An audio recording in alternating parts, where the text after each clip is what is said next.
قصيدة باللهجة الصعيدية المصرية بعنوان مليون قصيدة. أمريكا قالت يا عرب، العلم قال إن السماء من غير عمود.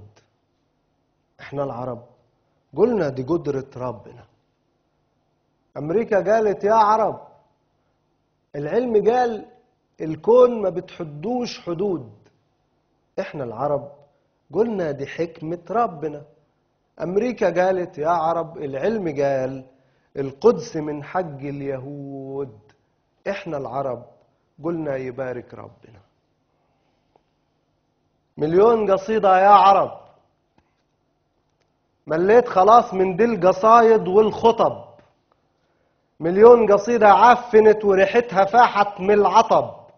مليون قصيدة يا عرب، مليون قصيدة على الورق متساتفة ومتحانتفة ولسه الإيدين متكاتفة ومتلافلفة في جيود، ولكن مش حديد. دي جيود يا ناس من نوع جديد. طب هي ايه؟ جندي يهودي جاب لبنته اللي في بجه وشدها زي الخيوط. قاموا العرب مدوا ايديهم ناحيته، قام لفها حوالين ايديهم، اصبحت هي الجيود. متى ايديكم يا عرب تقوى على الخيط الضعيف وتقطعوا بنفخة هوا من صدر واحد منكم قلبه صحي او مستحي؟ مليون قصيدة يا عرب كان نفسها تتقال في يوم الانتصار، كان نفسها تهرب من الليل للنهار، كان نفسها تخرج عن السطر الضريح وتسابق الريح اللي رايحة تحرر الأقصى الجريح.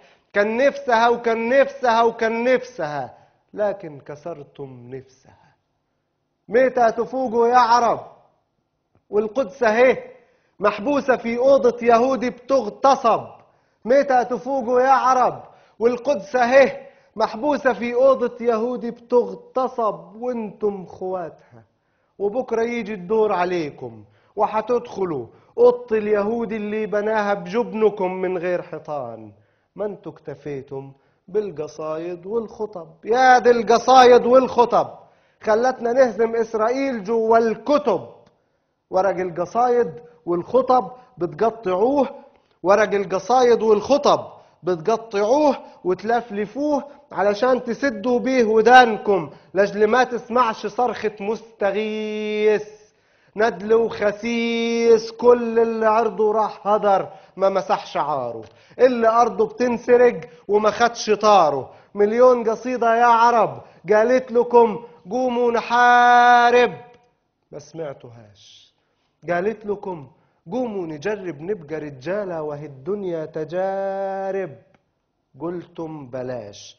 قالت لكم القدس بتنادي كفاية دايما عليا، حاولوا يوم تبقوا معايا، ما فهمتوهاش.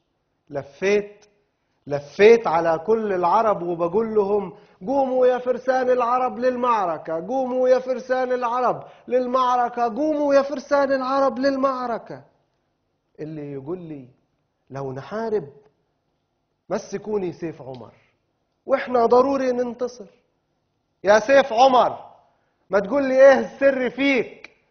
يا سيف عمر ما تقول لي ايه السر فيك؟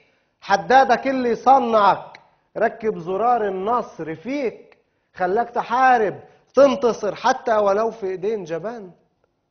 واللي يقول لي لو نحارب ركبوني حصان صلاح وتلاقوا عصر الظلم راح. يا حصان صلاح ما تقول لي ايه خلاك بطل يا حصان صلاح؟ كانت واكلتك واكلة 200 من الأحصنة، ولا تلاقيك ب10 رجول ولا براسين بتخش أرض المعركة وبتنتصر حتى ولو كان اللي راكبك ماسك الخمرة وحاضنها بين شفايفه؟ المعجزة مش في الحصان ولا عمرها كانت في سيف. المعجزة مش في الحصان ولا عمرها كانت في سيف. عايزين نجمع يا عرب من كل دولة 100 جنيه، عايزين نجمع يا عرب من كل دولة 100 جنيه وننجي حتة أرض طاهرة نبني عليها مصنعين، واحد يصنع لينا جيش ما بينهزمش يركب على ظهر الحصان، والتاني يعمل لينا كام دستة ايدين علشان تحارب بالسيوف. لو ما معكوش حج المباني يا عرب، أنا مستعد أتباع في سوق النخاسين وأدفع لكم، ولما تبقوا أغنياء بين الأمم ابقوا ساعتها ردوها لي.